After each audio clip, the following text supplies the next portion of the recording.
How do I know if my work is any good? It's a good question. That is a very good question. It's a very good question. So, if I were a university professor, how would I know if my work was any good? Well, I'd look at the exam results of my students and see if they were actually mastering the material. And then I'd follow up with some of those students, maybe after they graduated, to see if they got jobs in the industry, and if they did, if any of the material I taught them was relevant. I know that my illustrious sociology professor at UCF taught me so much about what groups of people get hooked on addictive drugs. I've learned to spot all the signs. So there's a great example. I've managed to successfully avoid hiring people with substance abuse problems, which I consider a major accomplishment, because in this field it's a big problem. So hats off to you, Dr. Fisher, if you're still alive. But I think as a mechanic, judging your work on one hand should be quite easy, because you're able to judge things based on a tangible result. But also as a mechanic, it's not you who really are the judge, it's the owner of the vehicle, and sometimes their expectations get into the mix. And so let's look at this in the example of a restaurant, because there's something that deals with high levels of tangibility. So this is very philosophical. Hopefully you guys enjoy it. In the book Sophie's Choice, which some of you might have read when you were growing up, that's a good common reference. Sophie is presented with the concept of a bagatelle, which is basically a false premise. Something that presents itself as being true, and in reality it's built on a non-argument or a sand castle, or something that just doesn't hold up under real-world scrutiny. And so in the food industry, you get a lot of people who might go out to become restaurateurs, and they might have gone to a culinary school or something where they've learned to make new American cuisine. And so they make these beautiful, exquisite dishes of little tiny food with micronutrients and everything that come off as extremely beautiful to some people, but not very appetizing. And so, in my daughter's one of her Peppa Pig books, there's a day trip that Peppa and her little brother and family make for their grandpa's birthday, where they go to a fine restaurant where they're served some kind of disgusting fish and some kind of weird vegetable compote and something else that's just not very good. Some dried fish, I think that was it. And so it's supposed to be this avant-garde modern cuisine. And so Peppa and her brother promptly ask for spaghetti because they have no interest in eating any of this stuff. And the important lesson here, both in Sophie's Choice and in Peppa Pig, is that instantly people can spot a bagatelle or a fraud because it doesn't pass, in this case with food, the palatability test. It means that it just isn't, it doesn't meet the requirements of food. Now, on the other hand, if you were to go to a restaurant and someone served my daughter Kraft macaroni and cheese, I'd say the same thing. But if I were to go to something like Tejas de Brazil, I'd go there, I'd eat, I'd get full, the food would be yummy, it wouldn't make me sick, and then I'd want to go back. And so that's the simple palatability test with food, that you want to go back and eat more of it later. Now with a mechanic, funny enough, if somebody wants to send their car back to us later for more repairs, it means that we passed, we're palatable. It almost means that we actually fixed the car, which is a tough science when you're dealing with a 40 or 50-year-old car. But a lot of the time there's some gray area here, and I would liken this gray area to saying that when we do a bunch of work on a car, let's say we do 200 hours worth of work on a 1981 280 CE, which is a car that hopefully will not swallow up 200 hours of work. But let's say we go through and we have a 200-hour work list.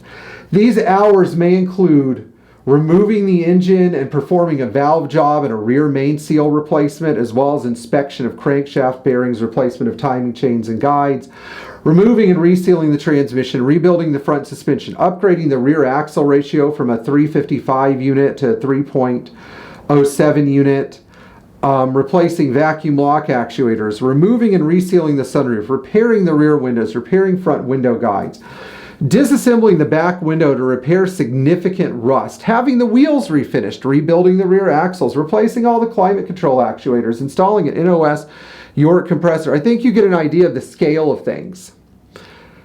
For us to do work like this, it is a major feat, and it is very impressive to me that my staff and I are able to produce this kind of work. But the problem with this kind of work is the likelihood of a mistake occurring goes up. Now, this sort of kind of mistake is sort of like bringing a lithium battery onto an airplane. The battery might be one tiny harmless battery, but if it catches on fire, it can bring the whole plane down and kill everyone inside. And that's one of the reasons why you have to be very careful when scrutinizing your own work. I have to provide a reliable analysis of each job, and if I don't do that, then it's pretty much, it's an error on my part, and I can't get around that. The error is a fundamental oversight that I made, which requires me to have to go back and stand behind my work and fix something. And that's really the paradox here. The paradox is, if we don't fix everything in your car, but we do a good job with the things we do fix, you'll bring the car back for more. But then again, there's another possibility of us making more mistakes the second time. And that's really the whole problem here. I think if I were an honest person, the things that I fear are being perceived as dishonest and making mistakes that I don't have an opportunity to go fix. I would rather catch and fix my own mistakes. And making these kinds of mistakes for me is not something I enjoy doing. It's not something I want to do, but the cognitive load of this business is also very high, and I can't just stand around and say, well, we're the only ones doing this. It's sort of like if you went to a doctor to get treated for multiple myeloma, and then eventually amyloidosis, which is when you have these little amyloid proteins that deposit themselves in organs like the kidney and the heart, and then multiple myeloma is a type of cancer where this sort of amyloidosis occurs very frequently. And by the way, thank you, Dr. C, for all the New England Journals of Medicine, because that's typically what I read when I need something to read. But this is a really rare disease. So if you go to a doctor and the doctor's like, well, I followed these protocols, and I don't know if you're going to get better or not, but I did all this stuff. And you go to the doctor, well, can't you do a little bit better than that, doc? And the doctor will be like, well, I'm the only one in this state that treats people for multiple myeloma and AL amyloidosis. Maybe you could use a different tone. The thing is, the person has the option of just saying screw it and going home and letting themselves die. In my case, the customer has the option of giving up on their car. So I realize that even when customers do scrutinize me, I still have to give their concern valid weight and ask myself if I did my job properly and if my work is actually holding up under scrutiny, because my scrutiny is the first test, but the real test is the customer. It's like having the TA review your paper before you submit it to the department chair. And if you think the TA has the knowledge that the department chair does, they might have a bunch of academic knowledge, but they may not get a feeling for if there's a false premise in the paper, effectively making you an overconfident dumbass if you think that the TA is the only person that needs to give you the passing mark. It's always in the hands of the person who's above you. Now, one of the other things that I really don't like about this job, this is a big pet peeve of mine, is the customers who have really nice, great, well-maintained cars are often the most difficult customers, and they're often the ones that scrutinize you to death. and will call you and give you feedback over small issues that you did not think were problems, that probably are not real problems and are just characteristics of a 50-year-old car. And this for me is a nightmare. It is a nightmare. It's the thing that kills me. It's the reason I'm overweight. It's the reason I sometimes don't sleep well. It's the reason I get frustrated and angry sometimes. It's the reason I have to stay here till midnight, because of being over scrutinized by customers. And that's another problem. How do you know when the customer's judging your work effectively or not? Does the car start? Does it run? Does it go down the road? Okay, did a factor come into the mix? Like, was there dirt in the fuel tank? Let's say on the 280CE, we use it as an example. There's rust in the fuel tank that we didn't detect when we took the filter out. You know, the rust comes back, damages the electric fuel pump, damages the fuel distributor, damages the injectors. Probably, you know, all three of which you replaced. Well, no, I'm an idiot because I didn't catch the rust in the tank, so the scrutiny is valid. But if the car has to have the throttle depressed halfway before it starts, you know, or you go and you check the car's fuel economy and it's like 15 instead of 17, you know, or there's like a little drop of oil if you leave the car in the garage for 3 weeks, or after the car sits for 6 months, it develops a rough idle for the first 5 minutes where you start it. These are the issues that a lot of customers will grill me to death on. And that's one of the reasons why I've contemplated over and over again really what the future of my shop is. If there's anything that's going to close the shop down, it's customers that don't understand how hard it is to be here in the first place. How difficult it is to execute a 200 item list in a car when half the parts aren't even available and you have to search around the world to find them. You know, all this stuff. I mean, some of my customers have the patience of Job. It's amazing. You know, one of my customers is a 2.3 16 valve 190E. He has worked with these so patiently while we've worked to undo some major running issues over the last 5 years with this car, which is probably too long. But, you know, other customers, if they see that something isn't quite right, they want their entire labor bill or parts bill refunded.